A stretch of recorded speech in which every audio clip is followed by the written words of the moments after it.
This is an interview with Professor Dominick Pacyga from Columbia College in Chicago. Professor Pacyga is a professor of history and an expert in the history of Chicago, and particularly in the history of immigration in Chicago and ethnic neighborhoods in Chicago. His particular area of specialty is the history of the Polish community in Chicago. So, Dominic, why don't we start by talking a little bit about some of these ethnic neighborhoods in Chicago. Professor Pacyga is also the author of a number of books and articles which are listed on our bibliography, so you can check out his publications there. Let's start by the famous phrase that's always said about Chicago, which is Chicago's a city of neighborhoods. What does that mean, if it means anything? Well, it means various things. Chicagoans tend to identify with their local neighborhoods, local community areas. But I don't think that that's untrue in other places, New York, Brooklyn, Boston, Philadelphia. So in a way, it's perhaps much ado about nothing. But in reality, Chicago is made up of some 220 current neighborhoods that we can identify out of some 77 community areas, which are larger groupings of neighborhoods. And those have changed over years, and boundaries have changed over years. The names have changed over years. Many times the names change because developers come in and want to get rid of an old name and put in a new name to attract investment. But I think what we really mean in Chicago by neighborhood identity is a sort of ethnic and religious cultural identity that is, focused in the local community areas. Right. Yeah. And of course, for our period, 1870 to 1930, when you had this wave of immigration and people came to their ethnically identified neighborhood. Give us some instances of that. For example, the one that you always hear about is back of the yards. Right. What is back of the yards? Well, back of the yards is the area to the south and west of the Union Stockyards, so roughly centering on the corner of 47th and Ashland Avenue.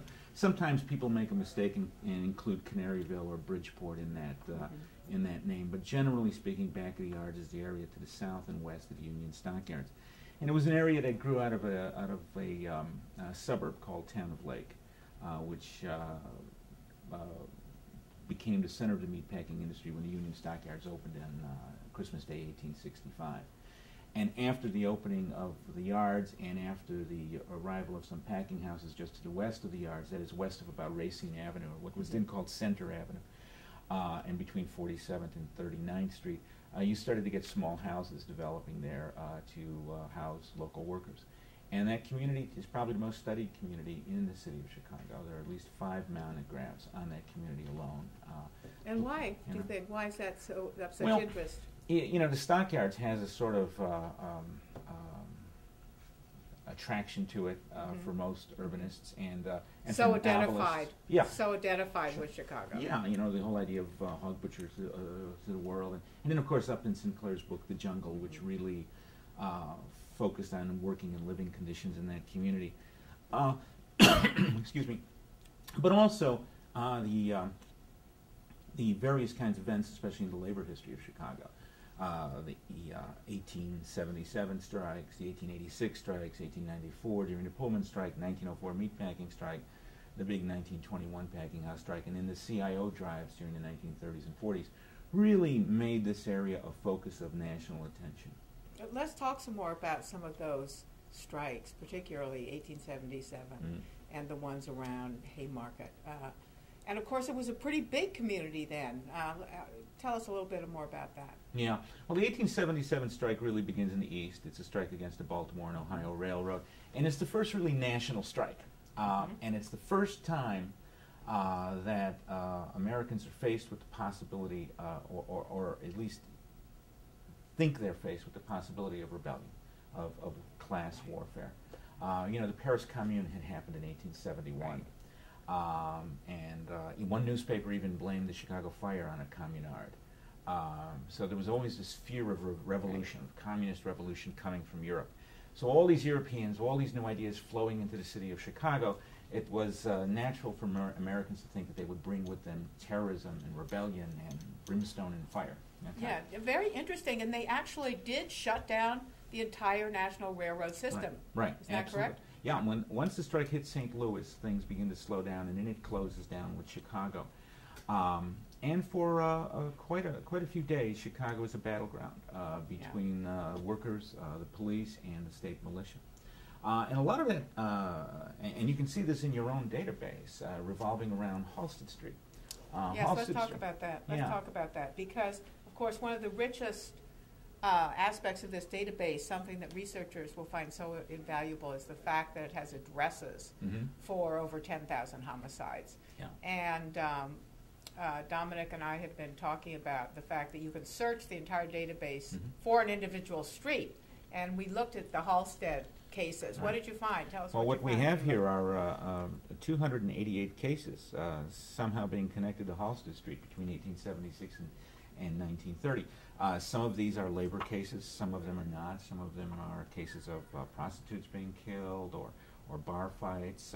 But it's a slice of life along Halsted Street. And the important thing about a street like Halsted and later Ashland Avenue or Milwaukee Avenue, other kinds of streets that you can also trace on this database, is that these are streets that go through neighborhoods and unite various kinds of neighborhoods.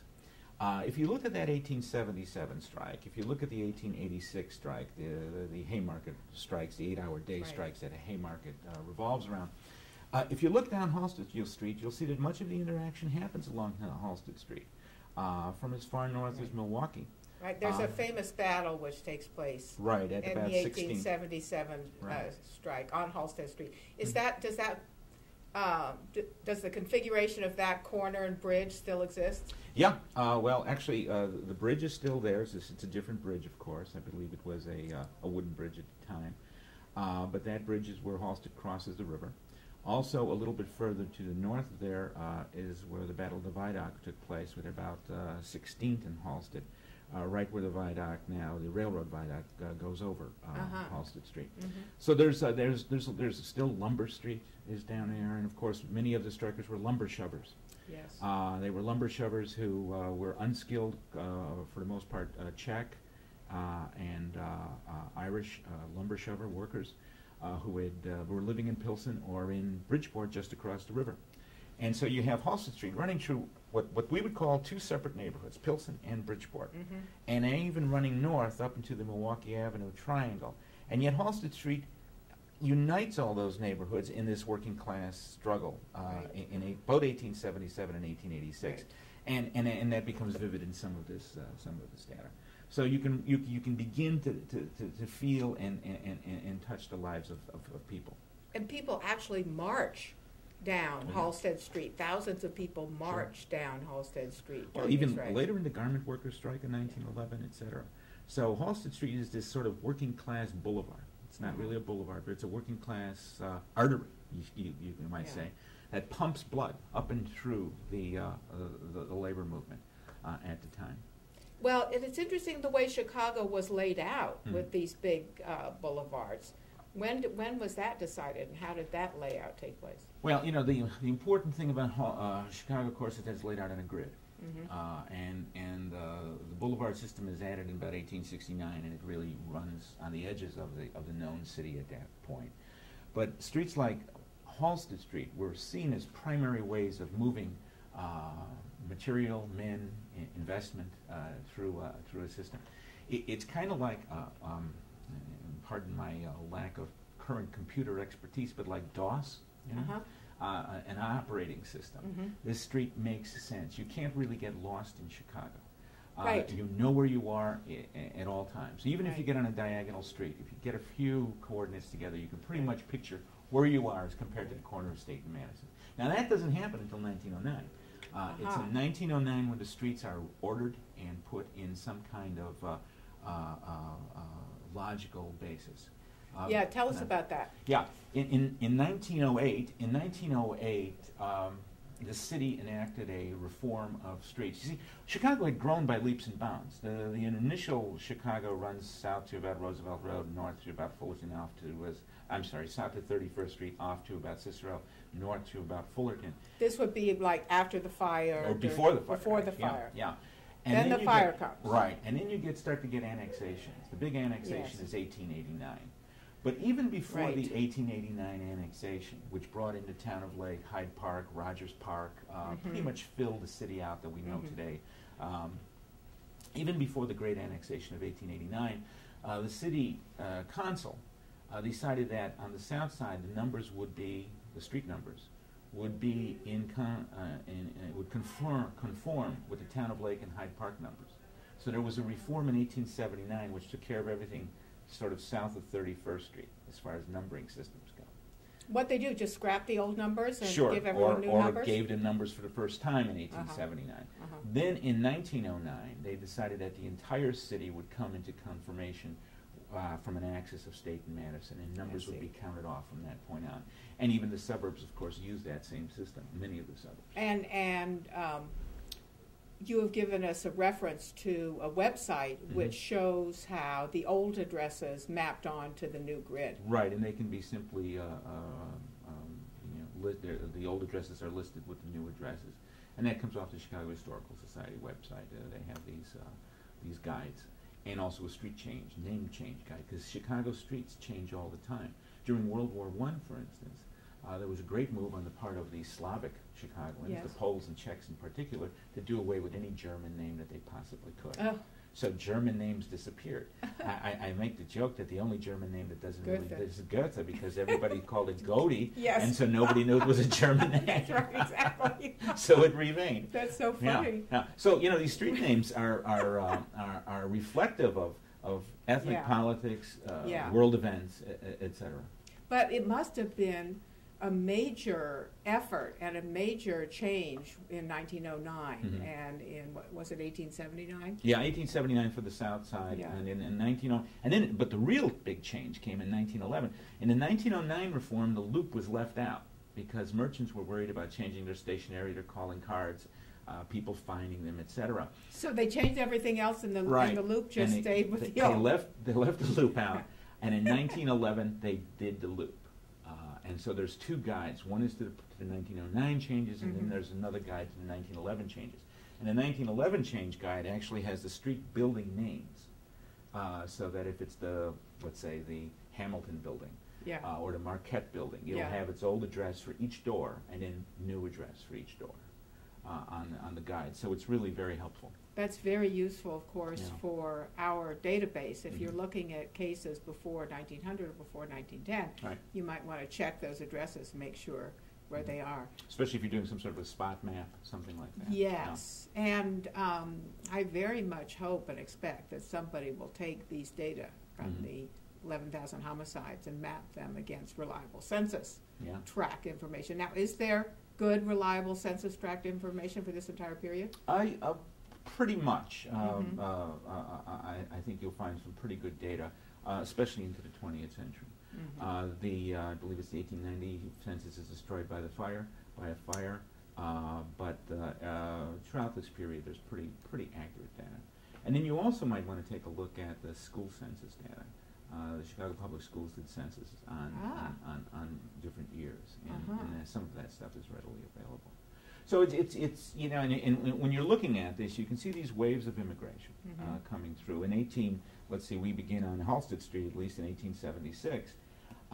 You're really talking about a town that's German and Irish, with a large Scandinavian population as well. Let's just hear some numbers. What are we talking about in these waves of immigration? Well, by, let's see, by 60 or so, about 1850, you're talking 50% of the population of Chicago is immigrant. Already. But now, while that's never going to reach that high point again, what you will find is something equally interesting and equally startling. From about 1880 to 1910, the Chicago population is 80%, nearly 80% immigrant or children of immigrants. Yes. So the first two generations. So children of immigrants born in the United States are U.S. citizens, but they're considered immigrant stock. So you still have this incredible push on the population. The Germans quickly outnumber the Irish and become the dominant group. Swedes, pretty good numbers. Swedes, too, pretty good numbers too, mostly on the south and northwest sides of the city. The Irish are are dispersed throughout the city. There are large German communities, probably 6 or so large German communities throughout the city. And you have to be careful with the Germans because you have German Protestants, German Catholics, and German Jews. Right. And they often will live close to each other, but will have an institutional separateness, obviously. Catholics won't go to a Lutheran church. Jews won't go to a Catholic church. Plus, our period is so long, we have the population doubling twice during this period. Oh, sure. And then we have large changes in the national boundaries, particularly in Eastern Europe, and a lot of immigration from Russia and Eastern Europe. Right. When's the big wave of Russian immigration? The big East European, Russian, Polish, Lithuanian, Hungarian, and from Russia largely Jewish migration, starts to pick up in the 1880s. And then from 1890 to World War I is the dominant group. Though you're still getting large numbers of Germans and Irish. They are no longer the dominant groups as they were before 1880. And this shift is very important. Mary McDowell, who was a settlement house worker in the back of the yard, said when she moved into the neighborhood, opened up the University of Chicago Settlement House, she was basically moving into a German and Irish neighborhood, and then she suddenly noticed Slovak and Polish and Lithuanian residents, and within a very short period of time it was an East European neighborhood. Right. So we get this constant change in Chicago. And remarkably quickly, too. Remarkably quickly. And it is not simply a racial change, it's an ethnic change, a social class change, and of course we see that today as well. Now, so you have this Irish-German Scandinavian migration. And by the way, don't forget that there were a lot of people from Britain, Wales, and Scotland settling in Chicago, too, though we tend to forget that because they assimilated so quickly. And Mexicans. And Mexicans. We have a significant Mexican immigration from the 20s. Right, from the beginning in the 1920s. Yeah. So these waves, the Irish and German, then the East Europeans, primarily Poles, Russians, Jews, and Italians, Greeks, Eastern and Southern Europeans from 1890 to about 1914. And then, of course, the African American migration, the Great Migration from two waves, 1915 to 1930, and then 1940 to 1975. Yeah, let's talk about the 1915 to 1930. Yeah, well, that really starts to transform the city. You've got maybe 50, 60,000 African Americans in the city in 1915, mostly on the south side. But as early as 1912, blacks are less segregated from native whites than Italians are. Say that again? Okay.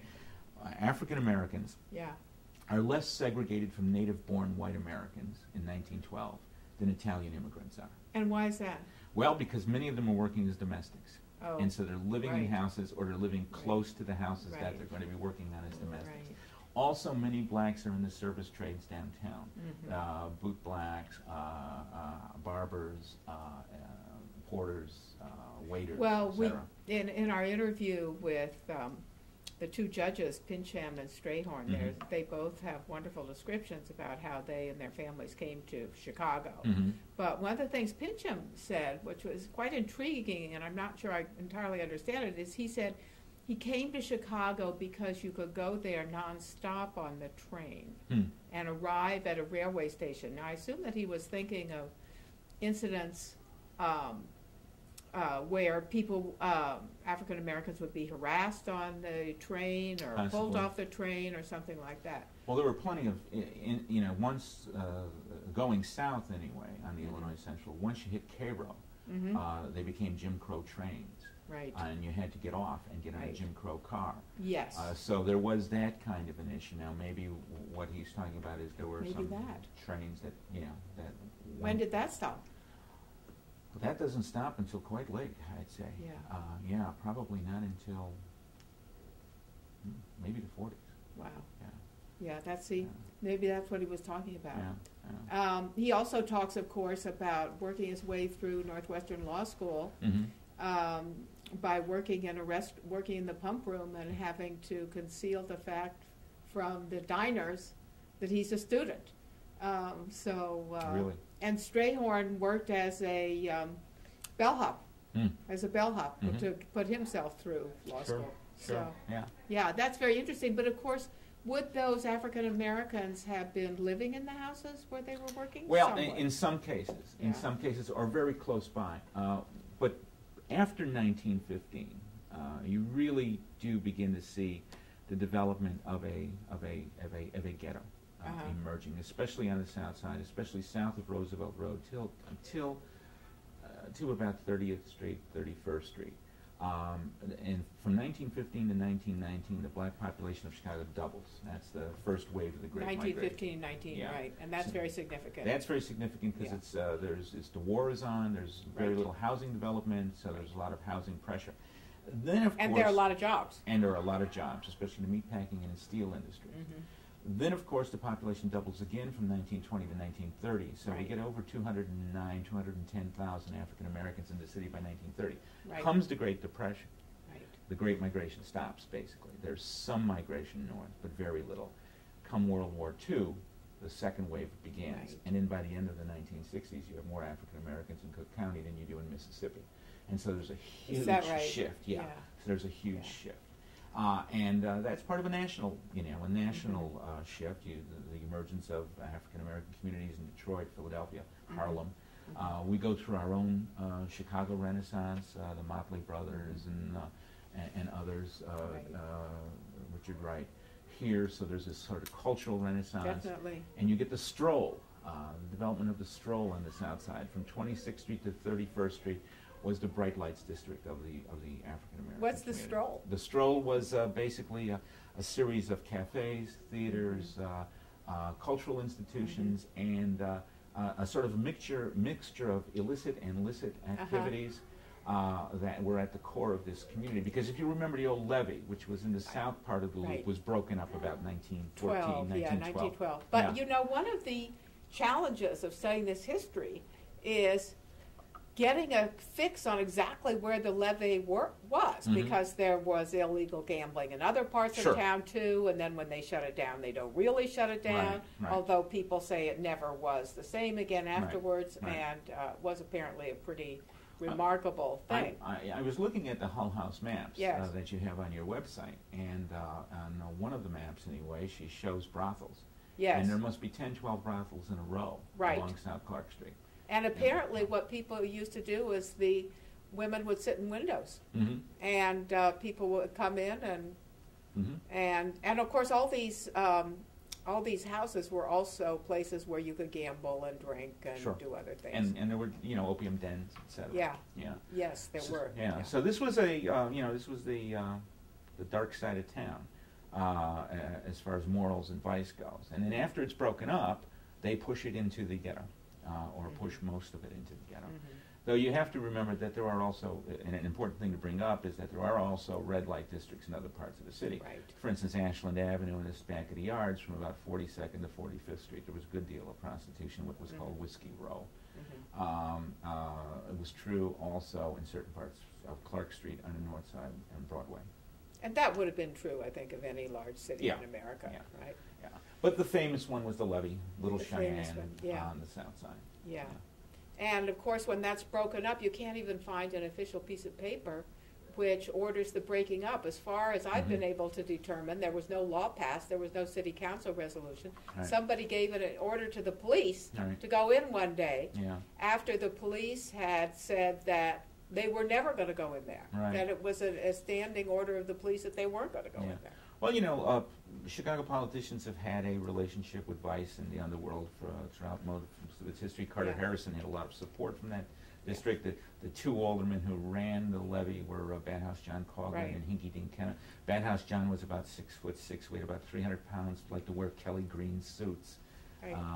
The other fellow was very small, kind of dour looking, always wore brown suits, never smiled. And they owned a couple of the famous brothels. Well, and certainly all the brothels paid them. But Hinky Dink Kenna owned the Working Man's Tap on Clark Street, where he sold a schooner of beer for a nickel. And gave it away free on election day. So there's lots of those kinds of colorful stories. Down on the south side, there's even the O'Learys, because after they burned the city down, they become, Big Jim O'Leary becomes the gambling boss of the stockyards. And I'm sure his tavern pops up on some of these cases. I'm sure. Close by. I'm sure. Let's talk a little more about the specific Polish immigration. First of all, what was driving people out of Poland? Who were these people? What were their trades? Where'd they come? What they do? Well, there's various waves of Polish migration, and one has to put it into the European historical perspective. Poland is dismembered, of course, by the end of the 18th century. I heard 3 neighbors. And so Poland disappears from the political map. So the initial Polish migration to the United States is a political one. It's a political emigres. So do you see that in the class, that's richer people, more Yeah, prosperous people coming at first? Sure, and not many of them make their way to Chicago. Not many at all. But there were also, even before them, there were Polish adventurers, Sandusky, Ohio, places like that. There were these sort of Polish explorers, adventurers who got into this New World idea. But the real migration becomes just before the Civil War, and it's a German-Polish migration. That is Poles in the German partition, because Germans were coming in such large number. America fever touched Poles. They were also beginning to suffer under Bismarck's Kulturkampf after 1871. Right. And Bismarck was, of course, persecuting Catholics and others, and so the Poles began to sort of move out. So the initial Polish immigration is of German background. The initial landing space is Lemont, actually, to the far south, Lemont, Illinois, to the southwest. Yeah, because the first Polish parish is Pana Maria, Texas, in Texas. No. Yeah, 1854. The priest who helps organize that migration comes to Chicago and brings Poles to Lemont, where they work in the quarry. Then other Poles by the late 1850s are coming in large numbers to the Milwaukee Division Ashland area, and that's the initial settlement. That's the home settlement. There are 6 basic Polish neighborhoods in the community. That Milwaukee Division and Ashland community, which then makes its way up Milwaukee Avenue. To the south at 18th and Halsted, 18th and Ashland, roughly, the St. Adalbert's parish, which is near Pilsen, then Bridgeport, then back of the Yards, and then South Chicago and Hegewisch at the very tip end of Chicago, just before you hit Indiana. And so you have these six communities, and they're all drawn for economic reasons. I mean, this is a largely industrial community. And this largely industrial community on the north side is along the north branch of the river. Of course, in Pilsen, they join the Czech lumber shovers and those industries there, but then they're brought heavily into meatpacking and steel. It's remarkable if you look at something like Moran's 1904 Dictionary of Chicago, you look at the number of unions, there's something like 500 unions, many of them, of course, with names that we don't recognize now, like the lumber shovers or the horseshoe nail people. Some of these would still be in existence and some wouldn't. The lumber shovers, probably that's a job which is still done by someone, although they don't call themselves that. Yeah. Well, we had the largest lumber yards in the country, in the world, in Pilsen. Where was the wood coming from? The wood was coming from Michigan and northern Wisconsin. The night Chicago burned, on October 8, 1871, Pacyga, Wisconsin also burned, and they lost twice as many people in Pacyga. Well, all the lumber from Pacyga was headed to Chicago. I mean, because that's William Ogden owned the Pacyga lumber industry. So you had this connection of Chicago to sort of as a broker of natural goods for finished products, and so hogs, sheep, cattle, lumber, grain are flowing into Chicago, and Chicago's distributing potbelly stoves and calico dresses and finished products. And of course the fact that it's a railroad center. Absolutely. And the railroad capital of the country really makes this huge difference for the immigration, for the jobs, for everything. Sure. Was there one particular area, the meat packing or the lumber industry, that was particularly dominated by Poles? Well, steel and meatpacking by the turn of the century was largely predominated by Poles. But in all these industries, there was always a sort of diversity. I mean, what happened is that the owners wanted a diverse workforce because it worked against unionization. Exactly. I won't join a union because those Jews are in the union. Right. I won't join a union because those blacks are in the union. Right. Women, please, no women in our union, no women in our industry. And so you have fragmentation constantly. Just constant fragmentation. It's interesting. In 1879, the Working Women's Union is established. I think you mentioned it on your website. Lucy Parsons is a member of that, and Lizzie Holmes, various others. Here's an attempt to get these men to realize that you keep women out of the union, that's fine, but they're going to break your strikes, and you're going to lose because women are coming in to those shops. By 1920, over 20% of the packing house workers are female. Really? So most Americans have this idea, which World War II, sure. Rosie the Riveter. No. Rosie the Riveter. But women of color, immigrant women, are working in the packing houses, working in the steel mill, well, not in the steel mills, but working in the packing houses, working in other industries. In the garment, trade. in the garment right, trades. The garment trade, very big. Yeah, no, that's very striking. Yeah. And of course, this story of unionization, the fight against unionization, the putting down of unionization, its triumphs, temporary or not so temporary. Sure. You know, it was a big part of what's happening in Chicago from 1870 to 1930. Absolutely. It's central. Central. Yeah. And a lot of good work done by historians, sociologists, people who are experts in the history of labor. This is the most studied city in the world. Is that right? About it. Yeah. That's great. And the Chicago School of Sociology, when Yeah. that began in the 19-teens and 1920s. And Northwestern. And Northwestern, Was in Northwestern there? Settlement House. Yeah. And Northwestern Law School and the with law Wigmore. school. Mm-hmm. And the American Institute of Criminal Law and Criminology, Sure. founded at our law school. Sure. This was very important because this city was a laboratory for Americans to check this out as these new movements. Was a laboratory. Yeah, and you see the sort of it falling off from sociologists in the 1960s and 1970s. We went off to look at other things. Historians then, however, picking up. And so now you have all these historical studies. So it really is the most studied city. Now we have, we have a wonderful biographical dictionary of women in Chicago. And now the new Chicago Encyclopedia. Yeah. Yes, well, these are wonderful resources, and and along with our database and other historical materials and works such as yours, it's just a great way to learn the history of Chicago and by implication also the history of the whole country. Yeah, it gets harder and harder to put it all together, to synthesize it, because there's so many studies and there's so much interesting material out there. But it gets to be a joy. It does get to be a joy, and it's an incredibly rich record. Well, they always say about the Polish community that Chicago is the biggest Polish city after Warsaw. Is that still true? Well, I don't think that's true anymore. There are Polish cities that are the biggest Polish cities after Warsaw. But, the idea of, this brings into the whole question, what's an American, who's an ethnic, what's an immigrant? The Polish organizations will say there's about 1 million Poles in the Chicago area. They can't say in Chicago anymore because about 80% of all Polish Americans live outside the city at this point. They've become Americans and suburbanized. I'd say the number is probably a good deal lower than that. But it all depends on, do you identify yourself as a Polish American? Second generation, third generation, fourth generation, maybe half this, half that, So it all depends. But it is a very large Polish cultural center, and it's really interesting. I was just in Poland in August, and my family's from the Polish mountains. So we were up in the mountains reading the local Polish newspaper.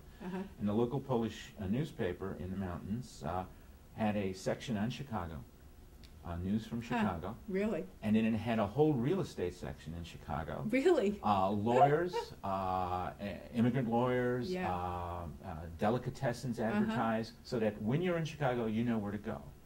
And it's obvious this newspaper comes out weekly, and it has a Chicago section every week. So there's still that intimate tie.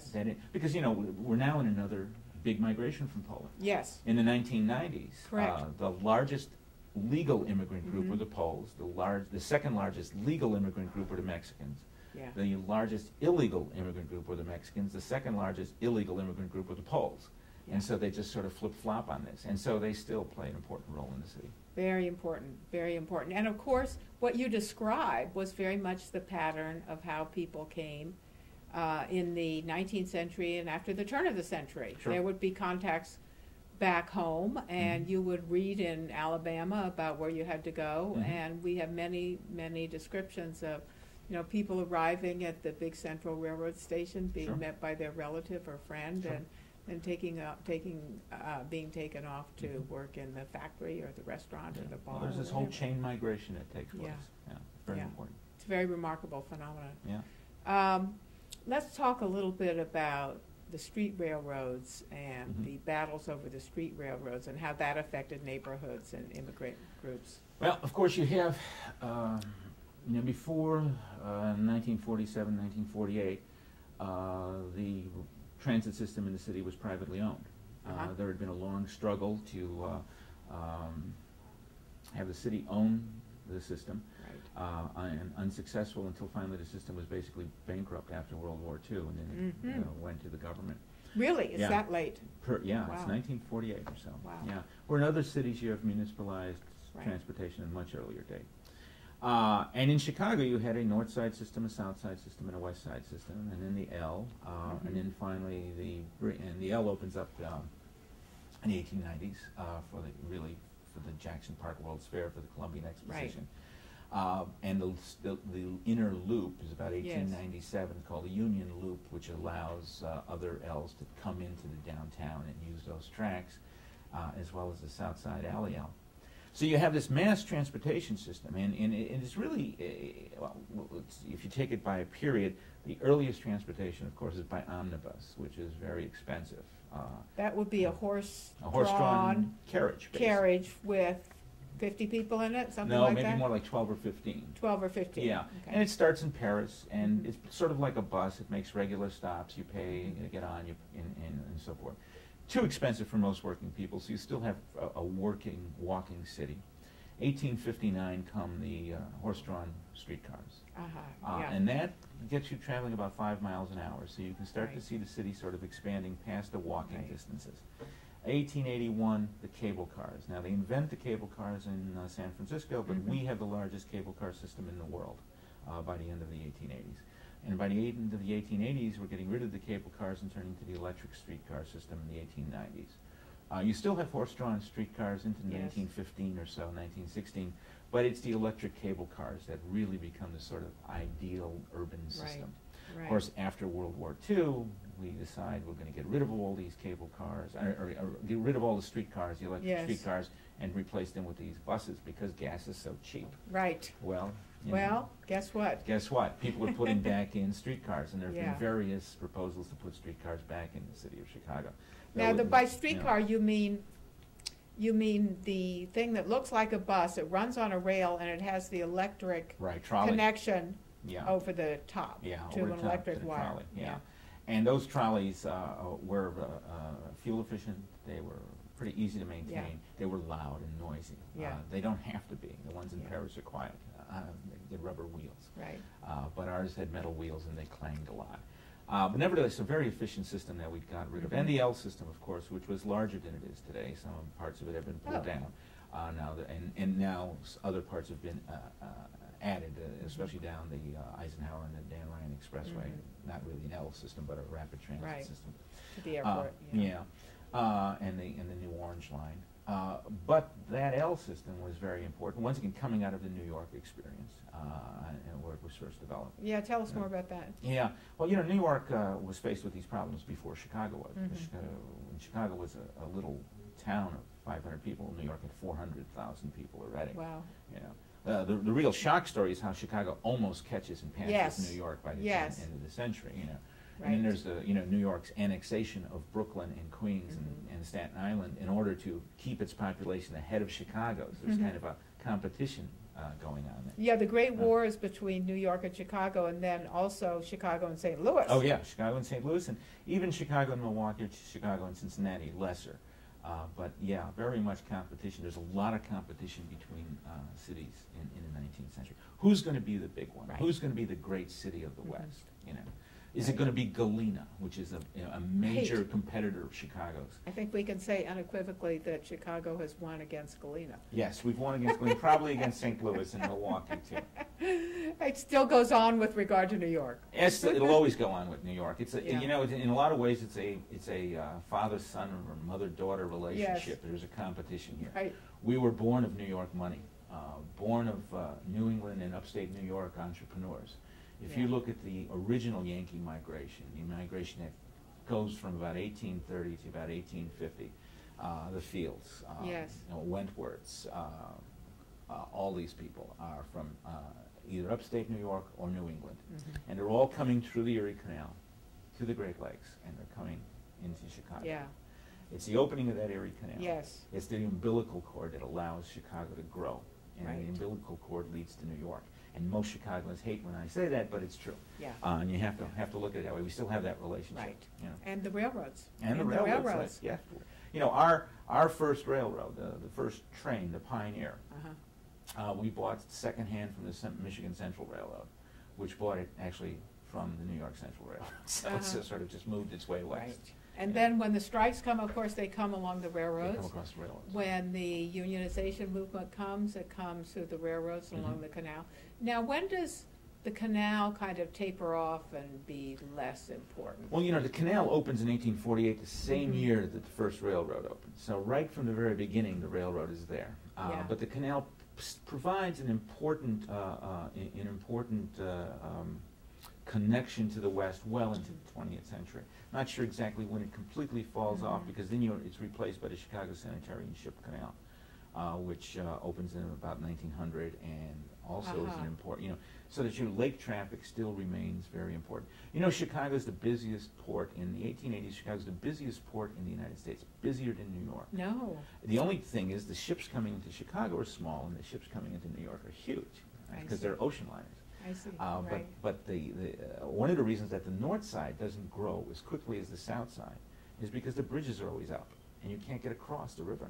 And so people are not moving there because they never get to work downtown. Right. You know, once much of that traffic begins to be diverted to other Great Lakes ports, and the railroad takes over, then the north side can grow. Well, that's a very interesting story, and of course we witness these astonishing engineering feats, like switching the way the river runs, and the building of these quite astounding facilities, like the crib, the the source of the pumping station 4 miles out in the lake. There's a wonderful picture we have of some men and a woman and a horse and a cart standing on the ice out near the pumping station 4 miles out, you know, which means that, you know, it was frozen all the way out Frozen there. pretty solid. I wouldn't go out there. 4 miles out, they're all looking pretty cold in that picture. But those were astonishing feats of engineering. Sure, absolutely. And, you know, one of the things that shocks Europeans is the incredible growth of the city. Remember, it's about 500 people in 1833. It's 1 million in 1890. So within one lifetime, it goes from this place nobody knows to this world-class, 6th largest city in the world. Wow. You know, 2nd largest city in the United States. Right. And when European visitors come, they're astounded by the height of the buildings. Still? Yeah, absolutely. And the cavernous. You know, I take my students, sometimes we walk down Dearborn, because Dearborn's really a museum of architecture. Yes, it is. And when you get to the Monadnock building on one side, the Fisher building on another, there's that cavern effect. Or go down to LaSalle Street and walk up LaSalle from the Board of Trade north. There's this cavern effect. And Europeans are writing back in the 1880s and 1890s that this is, if they don't let them do this to Paris, you know, don't let them do this to London, they'll turn it into the hell that Chicago has become. The noisy, busy throngs of people, the clanking of the streetcars going by, the smoke and the smut. There's this dust cloud that hangs over the city because we burn soft coal. Illinois is the largest coal producer in the country. We burn soft coal. There's this huge cloud. There's all these descriptions approaching Chicago by train, and you see this smudge across the horizon. As you get closer, you see this black cloud, and there's Chicago underneath it. Chicagoans talk about not seeing the sun even on a sunny day because there's so much smoke. That's why we're one of the first cities to enact a smoke abatement law, and to really start to hit against the use of soft coal. Yeah, you would think that, though, the wind off of the lake would blow away some of that. Yeah, but and I'm sure it does, but this constant, you know, all the trains coming in. Yeah. All the stores and factories being heated and being, you know, the power being produced by soft coal. Right. Just hangs there. Just hangs there. And when does that abate?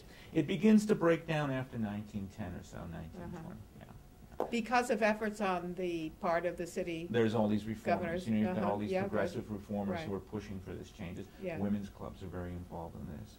You know, Teddy Roosevelt is interested in ecology. So this whole progressive movement begins to deal with it. But of course, we know pollution's still a problem in the city of Chicago. Now, when I was growing up by the stockyards, I grew up right by the stockyards. My mother used to say you'd never get pneumonia because the smell would kill the germs in your lungs. It was so bad. And it was this constant smell from the stockyards. Yes, you know? I remember that. We used to live in Chicago when the stockyards were still here in Hyde Park, and you could smell them. You could smell them. There were certain days when, even though the volume was way down at that point. Yeah, because there were all these plants that were rendering meat and also producing fertilizer. Well, the other thing that, of course, is such an enormous revolution is when horses get off the street, the streets become very much cleaner. Yeah, there were 50,000 horses on the streets in Chicago in the 1890s. I mean, think about that. I mean, that's a lot of horses. That's a lot of horses. And, you know, horse droppings contain the germs which cause, lockjaw. Typhoid? Tetanus. Thank you. Yeah. Tetanus. Tetanus. And so you have children dying of tetanus. Yes. The other problem, of course, is a lot of children dying in Chicago neighborhoods, and this is a worldwide problem still today, children dying of diarrhea. Yeah. Because of all the animal droppings, flies land on the animal droppings, come and land in your house, and all that kind of stuff. So the child death rate here was very high. Very high tradition. And of course, the progressives, one of the things the progressives wanted to do was move these children out of the small immigrant neighborhoods into the suburbs, which were perceived as healthier and were probably healthier. Well, you get the whole bungalow belt movement from 1915 to 1930. The idea of we built 80,000 bungalows on the edge of the city and another 20,000 in the suburbs. It's a lot of bungalows. It's a lot of bungalows, and now, of course, they're being restored. There's a historic bungalow association. The city has a program to restore bungalows in the city. But the bungalow was seen as the first modern house. It had electricity. It had indoor plumbing. Yes. It had a basement. Indoor plumbing was a big thing. Indoor plumbing was a very big thing. Lots of houses and backyards didn't have indoor plumbing until 20, 30 years after they were built. That's right. That's why when you go into an old Chicago tenement, you'll often find the bathroom in the kitchen as a little part of the kitchen that was cut off as a room. That's because that's where the water pipes That's where the water was. And that's why you had, that's where the plumbing was put in.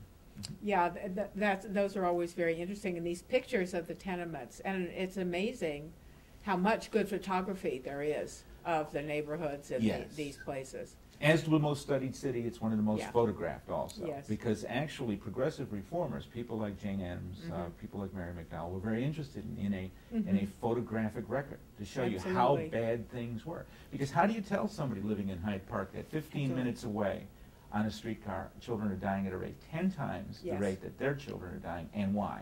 Right. Well, because they're lazy, because they're dirty, because they don't know how to take care of themselves, or is it because there's an open sewer flowing right through the front of their house? Exactly. And so these pictures became very important. Very important. And also, it became very important for that work to be systematic. Yes. For people to collect statistics, for people to do interviews, to nail down that it was the open sewage, or it was cholera or typhoid. The whole idea of germ warfare, germ warfare, excuse me, of germs. Of the germ theory of disease. Yeah, exactly. Let's talk for a minute about that amazing time when all the streets get raised. Yes. All the sidewalks get raised. Yeah. What's that all about? The Chicago is built on a swamp, basically. It has very poor drainage. It has this very slow-moving river moving through the center of it. And the river flows into the lake originally. Remember, we reversed it later. So it's really built on a swamp. And when the canal is put in, it upsets the whole street case. You mean when they reverse the river? Or no, actually, when they just put the Illinois and Michigan Canal in. I mean, you're now putting in a larger water system, et cetera. And where is it? Where does it go? It goes from the South Branch at about 26th and Damon out for about 90 miles out into the Des Plaines and Illinois River. Okay. So which then touches into the Mississippi. So you have now a transportation big waterway. Yeah. Right.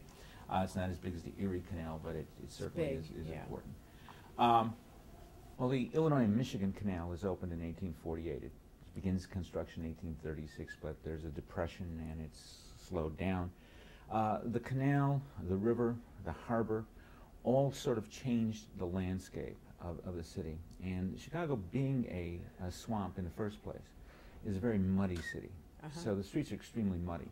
In the 1850s, if you look at the city in the 1830s, 40s, 50s, if you look at photographs or sketches, you'll see that the sidewalks change height in front of different buildings. Why? Because some of the buildings are lifting themselves out of the mud because they're literally sinking into the swamp.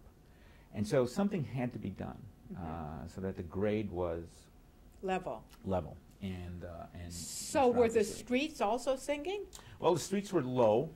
They were basically dirt mud streets. There's wonderful photographs of someone putting a hat down on the mud with a sign that says China, as if somebody had slipped into the mud and slid all the way down across the globe. So in the 1850s, then the streets was beginning to be raised, especially in the downtown area. And they're being raised anywhere from 10 to 15 feet. It's a lot. It is a lot. And that's how George Pullman makes his first fortune. He comes from upstate New York and invents a system of jacking these buildings up. And he actually jacks buildings up with people while they're in the building. Astonishing. There's one event where there's actually a wedding going on in a hotel, and his men lift the building 10 feet. 10 feet? Something like that to the next level. He stands and we're not talking about small buildings either. No, we're not talking about small buildings. So many of them are wooden, and Chicago has this reputation of buildings being moved all the time. Wooden buildings are just picked up, jacked up, put on wheels, and pulled to other lots constantly in the 1890s. There's, the British visitors saying, standing on the corner, and there's a building going by, two flat, on its way to some suburb because the family was simply moving and taking their building with them. So there's a lot of impermanence. Yes. And of course that impermanence becomes real obvious on October 8, 1871 when the fire rages through. Right. And in the second fire of 1874, which hits the red light district largely, south of Harrison, and is a fire less than half the size of the second fire, but it's a fire nobody ever talks about. Yes. There's no star on the Chicago flag for that fire. And and that results in the identification of what later becomes the Levee, right? Because it burns down all the old red light district, and they reestablish themselves. Right, they reestablish a little bit somewhere else, right? The newspaper reporters predict that they'll go away now. That this Vice District will disappear, but indeed the Vice District reappears and is better than ever because it's now in brick stone building. Who gets pushed out are African American communities and Polish and German Jewish communities that are located in that area. Very poor. They get pushed out and they start to move into the Maxwell Street area. I see. So you really get both fires are sort of land grabs to an extent. The fire of 1871, the loop almost doubles in size. Why? Because all those residential areas are pushed out, and there's not a market to bring them back in. So you get people pushed out of the center. So business comes in and rebuilds the loop, and there's no more room for residents. Right. And in the 1874 fire, there's an attempt to do the same, only this time the business, it really expands out of the brothels, not the downtown stores. But what about this time when they raise all the streets? Is there a concerted effort at a particular point? It's like I say, once again in the 1850s, they're raising the streets, generally speaking, all around. And when you go out into neighborhoods, what they do is they build a new street on top of the old street. So the old street is here. You put a new sewer system on top of it and a new street. So if your old house is here on the original street level, you either have to jack it up, or you enter it on the second floor. Yeah, is this the origin of that peculiar Chicago architecture where you walk up to the front door? Yes, because houses were often built with the idea that the streets would be raised, and sometimes they weren't raised. With the idea that they would be raised, and so these steps going up would actually be at the new street level. Also, if you'll take a look in places like Chinatown or in Westtown, which is the area on Milwaukee Division and Ashland, sometimes you'll see an actual footbridge across the front yard to the second story of the house. The house stays at the old grade. The new street level is here. And there's a footbridge that lets you enter the house. Now, underneath the sidewalks where then shanties were placed, but also because many of the houses were not tied into the water system. Yes. That's where the outhouses were placed, under the sidewalks. Right. The Poles and the Czechs used to call it Jan pod sidewalkiem, the John under the sidewalk. Those vaulted sidewalks are still an issue in places like Pilsen. Really? Because they tend to crack and break, and sometimes people fall in and you can't, you know, older people, nobody knows they're there. Also, gangs use them sometimes, Yes. almost like tunnels. You can break in and run around the block under the sidewalks. And of course, Chicago has a famous tunnel system. Yes, the tunnel system, yeah. And when does that come in? That comes in about, what, 1915, 1916. That late. And the idea here was really to tie in the downtown area, to get cartage off the streets. That is, you know, people delivering goods to Marshall Fields or the Fair store or the Boston store, to get it underground and move and take ashes out from the coal burning furnaces. And did it work? It did. It worked great for a good long time. And then there were various other proposals to use it. The most notorious one was during the 1968 Democratic Convention, when it was suggested that the demonstrators be placed down there and held down there by the police. Thank God didn't do that. I hadn't heard that. Yeah. And of course, and then when it flooded yes. in the 1990s. Yeah, that's right. That was another historic moment. Yeah, yeah. Well, let's just go back to those Halsted Street cases again for a moment. Sure. When you look at a big picture like that and you look at those cases over time, what strikes you as a historian who knows this period and knows this area? Well, I think what really does strike me is how these certain streets act as magnets. They act as magnets, not only for homicide, but if then you didn't go and look at other kinds of maps, for all kinds of licit and illicit activities. Yeah. You know, streets like Halsted, when we talk about the city of neighborhoods, and yet Halsted Street connects all these neighborhoods, and there is this sort of cross connection, you know, fertilization, let's say, between neighborhoods. Also, how some of these streets act as sort of ways out. Yeah, of the city. Of the city. You'll notice if you start to look at the names here, how the names change over time, and how those names move ethnically, geographically down those neighborhoods. Right. So that a street like Milwaukee Avenue, which began as a German street primarily, suddenly has Polish names on it, and the Germans are moving further up Milwaukee Avenue, and the Scandinavians as well. Then you see the Poles moving up, okay, and the Polish Jews moving up in that direction, up North Milwaukee Avenue. Then behind them you start to see small Hispanic communities, especially Puerto Ricans. Right. So we sort of chase each other around the map in Chicago, Yeah. you know, and across the Midwest. And these streets, and I would bet if you looked closely at this database, this would also be reflected in these murders, that the ethnicity changes over time, and you can see ethnicity moving up those streets. I think we can see that. And you know, another really striking demonstration of that is, since these are police records, the name of the arresting officer is often listed. Yeah. And that's because, of course, that's the person who has to go and testify before the coroner's jury. That's right. And so that person has to be called forth, and you can see the ethnic changes in those names. It starts out with every police officer almost being Irish. Well, it's interesting because I just opened this up and I'm looking at August 24th, 1916, and I mentioned the O'Leary's Saloon. Yes. And here it jumps out at me. Michael McDonough, age 65, shot dead in O'Leary's Saloon at 4183 South Halsted Street by Frank Kearney. Yeah, I mean, it's interesting. Now you can see these institutions leap out of this wonderful set. And the other ironic point is that, of course, for many people who didn't keep a written record or keep diaries or books, or maybe even couldn't even read and write, these records of the homicides are the only records we have of them. That's right. That's right. For which we're grateful.